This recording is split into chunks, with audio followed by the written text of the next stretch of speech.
ராம் ராம். வாழ்க வளமுடன். Voice of காஞ்சி நேயர் அனைவருக்கும் இனிய மாலை வணக்கம். இன்னைக்கு குருவாரத்துல குருவுக்கு தகுந்த மாதிரியான ஒரு பெரிய பதிவு, அருமையான பதிவு. காஞ்சிபுரத்திலேயே ஒரு பையன், இதெல்லாம் குருவை நேசிக்கிறது, மரியாதை கொடுக்கறது, நீ அவரை பூஜிக்கிறது, இதெல்லாம் நீ பூர்வ ஜென்ம புண்ணியம் பண்ணியிருந்தாதான் இந்த மாதிரி கடாட்சம் உனக்கு கிடைக்கும். அந்த மாதிரி கடாட்சம் கிடைச்ச ஒரு பையன், ஸ்கூல் படிக்கிற பையன், காஞ்சிபுரத்துல இருந்துட்டே பெரியவாளை தினம் மடத்துக்கு நமஸ்காரம் பண்ணிட்டு போவான். ஒரு சமயம் அவனுக்கு பரீட்சை நேரம். அப்போ பெரியவாளை இன்னைக்கு பார்த்துட்டு தான் போகணுங்கிற தீவிரமான முடிவுல இருக்கான். பெரியவாளெல்லாம் பார்க்க வரும்போது எதையான ஒரு பொருள் எடுத்துட்டு வருவான். அவருக்கு பிடிச்ச பூ, பழம், சந்தனம், வெத்தலை பாக்கு, கல்கண்டு, சக்கரை, பழங்கள், அவாவா யதாசக்தி. இந்த பையனுக்கு இது தெரிஞ்சதே ஒழிய எதை எடுத்துட்டு போகணுங்கிறது தெரியல. அவனுக்கு பொருள் வசதி கிடையாது. ஆனா நீட்டா அந்த அழுக்கு துணி, கீழ்ச்சல் கந்தலா இருந்தா கூட நன்னா நீட்டா துவைச்சு உணர்த்திருப்பான். உணர்த்தின்ற துணி தான் உடுத்திப்பான். நான் தலைக்கு எண்ணெயே தடவாத செம்பட்ட தலையா இருக்கும். நன்னா குளிச்சு ஸ்நானம் பண்ணி நன்னா விபூதியை இட்டுண்டு அவ அம்மா இட்டு விடுவோம் இங்கேயும் அங்கேயும் கீத்து. பக்திங்கிறது எப்படி வேணா, யாருக்கு வேணா, எந்த ரூபத்துல வேணா, எப்படி வந்தாலும் அது அவளுடைய புண்ணியம் செஞ்சிருந்தாதான், ஜென்ம பலன் செஞ்சிருந்தாதான் அது கிடைக்கும். இந்த பையனுக்கு அது கிடைச்சிருக்கு. அவ அம்மா அப்பா ஒன்னும் படிப்பறிவு இல்ல, சாதாரண ஏழை குடும்ப விவசாயி. அவனுக்கு பெருசா அதை பத்தின அறிவுகள்லாம் இல்லை. பெரியவாளை பார்க்கணும். தன்னோட வீட்டுல இருக்கிற துளசிய இத்தனை பிச்சு ஆயிரம், தனக்கு எதுல தொடுக்கணும்னு கூட அவனுக்கு தெரியல. பூவெல்லாம் எப்படி தொடுப்போம்? நாருல தொடுப்போம். தன் வீட்டுல கடந்த சணல், அந்த கடை சணல்னு சொல்லுவோம் இல்லையா, சாமான் கட்டுறது, அது வாங்கிட்டு அது இப்படி வீட்டுல முத்தத்துல இப்படி சொருகி வச்சிருப்பா குடிசை வீட்டுல. அதை எடுத்து இத்தனை துளசிய ஆஞ்சத அங்கொன்னும் இங்கொன்னுமா அழகாலாம் நேர்த்தியாலாம் இல்லை. அதை தொடுத்து கையில எடுத்துக்கிட்டு பெரியவாளை பார்க்கணும் இன்னைக்குன்ட்டு சேர்றான் மடத்துக்கு. மடத்துல ஒரே அமளி துமளி. என்ன ஒரு பாட்டு, பஜனை. அன்னைக்கு ஏதோ ஒரு சத்சங்கம், பஜனை நடந்துட்டு இருக்க. ஹர ஹர சங்கர ஜெய ஜெய சங்கர, ஹர ஹர சங்கர ஜெய ஜெய சங்கரான்னு எல்லாரும் கோஷம் போட்டு இருக்கான். இந்த அப்பேற்பட்ட கும்பல்ல இந்த பையன் பெரியவாளை தரிசிக்கணுமா, தரிசிக்க முடியுமா அப்படின்னு அவன் துளி கூட கவலையே படல, யோசிக்கவே இல்லை. அத்தனை கும்பல் இருந்தது. எக்ஸாம் இருக்கு இன்னைக்கு. எக்ஸாமுக்காக பிள்ளையார்கிட்ட போய் தலையில விட்டிண்டு பரீட்சை பேடு, அட்டை எல்லாத்தையும் வச்சுட்டு நமஸ்காரம் பண்ணிட்டு போவோம். நான் சொல்றது 50-60 வருஷத்துக்கு முன்னாடி. இதெல்லாம் அந்த காலத்துல ரெகுலரா நடக்கிறது. ஒண்ணுமே இல்லாட்டியும் பிள்ளையார் இருப்பார். பிள்ளையார்கிட்ட ஒரு குட்டி நமஸ்காரம் பண்ணிட்டு போவோம். அப்பா பிள்ளையாரப்பா, என்னமோ பிள்ளையார் இவாளுக்கு பதிலா எக்ஸாம் எழுதி மார்க் அள்ளி கொடுக்கற மாதிரி. நம்பிக்கை, எல்லாத்துலயும் நமக்கு நம்பிக்கை தான். அந்த பையன் அந்த மாதிரி பெரியவா பேர்ல அப்படி ஒரு நம்பிக்கை. அவ்வளவு நம்பிக்கை இருந்தாதான் உனக்கு இதெல்லாம் சித்திக்குங்கிறதுக்கு சொல்ல வர.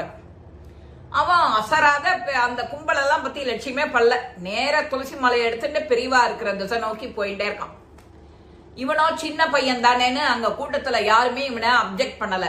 ஏய் நீ லைன்ல வா, நாங்கெல்லாம் போனதுக்கு அப்புறம் தான் நீ பாக்கணும், அப்படி யாரும் எந்த ஒரு வார்த்தையும் சொல்லல. ஆனா இவன் கொண்டு வந்த துளசி மாலைய பத்தி சில பேர் பரிகாசம் பண்றா. என்ன ஒரு நேர்த்தி, அழகா இல்ல, அள்ளி தெளிச்ச மாதிரி எடுத்துட்டு வரானே அப்படின்னு. இன்னும் சில பேர் அவனுக்கு எவ்வளவு ஒரு பக்தி ஸ்ரத்த இருந்தா பெரியவாளை மட்டும்தான் போக்கஸ் பண்ணிட்டு போறான். அவ பேசுறது எதுவுமே காதுல விழல. பெரியவா பெரியவா பெரியவா பெரியவான்ங்கிற வார்த்தை மட்டும்தான் தெரியும். ஹரஹர சங்கரா, ராமா, சீதா எதுவும் தெரியாது. பெரியவா பெரியவா பெரியவா பெரியவான்னு போயிட்டே இருக்கான். பெரியவாளோ அந்த கூட்டத்துல இவனை கவனிச்சுடுறான். அணுக்க தொண்டரை கூப்பிட்டு, நீ தள்ளி போ, நீ அவனெல்லாம் ஏதானும் செஞ்சுட போற, வராத, மேல பட்டுடாத, இத கொடுக்காதேன்னு சொல்லிட போறேன்னு அவனை இப்படி கைய ஆட்டுறான். ஒதுங்கிக்கோங்கிற மாதிரி. அவனை ஜாட பண்ணி வான்னு கூப்பிடுறா அந்த பையன். அவன் நேரா வந்தான், துளசி மாலையை எடுத்து பெரியவா பாதத்துக்கிட்ட வச்சு நமஸ்காரம் பண்றான். இவ அணுக்க தொண்டரெல்லாம் பயப்படுறா, எங்கேயானு பெரியவாளை தொட்டுட போறானே, அந்த மாலையை கழுத்துல போட்டுட போறானே எதான்னு பதட்டம் மாறா. அங்க இருக்கிறவாள்லாம் துளி கூட பதட்டமே இல்ல பெரியவா. அவனுக்கு தெரியும் என்ன, அவனுக்கு தெரிஞ்ச அளவுல அவன் கும்பட்டும், சாமி கும்பட்டும் அப்படின்னு சொல்லிட்டு எல்லாரும் கால் கீழே வச்சுட்டு நமஸ்காரம் பண்ணிட்டு கைய கட்டிட்டு நிக்கிறான். பெரியவா சட்டுன்னு உடனே அந்த துளசி மாலையை பார்த்துட்டே இருக்கா. அதுல எவ்வளவு பக்தி இருந்ததுன்னு தான் பார்த்தேன். அது நேர்த்தியா கோக்கலையே, இலையெல்லாம் அழகா இல்லையே, அதை எதுவுமே பார்க்கல. அது அப்படியே தலையில தூக்கி வச்சுட்டாலாம் துளசிய. அந்த துளசி மாலையை தலையில தூக்கி வச்சுட்டு 10 நிமிஷம் உட்காண்டு. இதுக்கு நடுப்புற வந்த பக்தர்கள் எல்லாம் மூங்கி தட்டுல வகை வகையா பழங்களும் பூமாலைகளும் வாசனை திரவியங்கள், வாசனை அடங்கின மாலை அத்தனையும் இருக்கு. அதெல்லாம் இருந்து அதுக்கு பவித்திரம் இல்ல, புண்ணியம் இல்ல. இந்த பையன் கொண்டு வந்த துளசி மாலைக்கு அப்பேற்பட்ட வசதி. அந்த துளசி மாலையை தலையில வச்சுட்டு ஆனந்த கூத்து. அவனும் சந்தோஷிக்கிறான். பிரிவா நம்ம கொண்டு வந்ததை உடனே எடுத்து தலையில வச்சுட்டா நமக்கு இத்தனை கடாட்சம் கிடைக்கிறது. அவனுக்கு, அந்த பையனுக்கு சந்தோஷம். சந்தோஷத்தோட இல்ல, அதை அப்படியே கழட்டி பெரியவா அவன் கையிலேயே கொடுக்கறான். அந்த பிரசாதத்தை கொடுத்துட்டு இந்த இத்தனை கல்கண்டு, திராட்சை, குங்குமம், விபூதி எல்லா பிரசாதத்தையும் கொடுக்கறான். என்ன இன்னைக்கு பரீட்சையா, அதுக்காக வேண்டிட்டு போலான்னு வந்தையாக்கும். உனக்கு எல்லாம் நல்லதாவே நடக்கும், நன்னா எழுதுவ, அழகா எழுது, ஸ்ரத்தையா எழுது, நன்னா எழுது, நன்னா படி, நன்னா இருப்ப அப்படின்னு எவ்வளவு ஆசீர்வாதம் பண்ண முடியுமோ அத்தனை ஆசீர்வாதம் தகட்ட கிடைக்கிறதா அந்த பையனுக்கு. அதுக்காக அவன் சந்தோஷமா எழுந்து நின்று ஆடிண்டெல்லாம் வரல. பெரியவா கொடுக்குற துளசி மாலையை வாங்கிட்டு எல்லார் கூட்டத்துக்கு நடுப்புறையும் போயிட்டு இருக்கான். சில பேர், அப்பா எனக்கு 2 துளசி இலைய கூட, எனக்கு 2 துளசி இலைய கூடன்னு கேட்டவாளுக்கெல்லாம் பறிச்சு இப்படி கொடுத்துட்டு எனக்கு எக்ஸாமுக்கு டைம் ஆயிடுத்து சாமின்ட்டு போயிட்டே இருக்கான். இதுதான் உண்மையான பக்தி. பக்தின்னா நம்பிக்கை இருக்கணும், அதுல ஸ்ரத்த இருக்கணும். அதுக்கு உனக்கு ஒரு புண்ணிய பலன், பூர்வ ஜென்ம புண்ணிய பலன் ஏதான உனக்கு வாய்ப்பு இருந்தாதான் பேரை சொல்றதுக்கே முடியும், நாமா சொல்றதுக்கே முடியும். நமச்சிவாயான வாயில வரத்துக்கே புண்ணியம் பண்ணியிருந்தாதான். ராமான்னு சொல்றதுக்கு 2 எழுத்து தான், 2 எழுத்து 5 எழுத்து இதெல்லாம் சொல்லணும்னா புண்ணிய பலன் இருந்தாதான் உன் வாயில வரும்.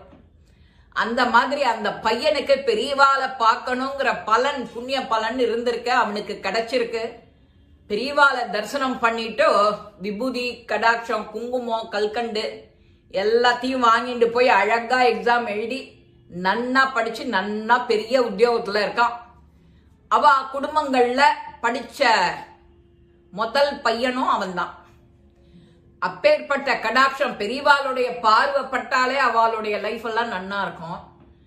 அவன் கொண்டு வந்த துளசிய வாங்கிட்டு கையில பிரசாதத்தையும் கொடுத்து அவனுக்கு ஆசீர்வாதமும் பண்ணினா அவன் ஆஹா ஓஹோ தான்.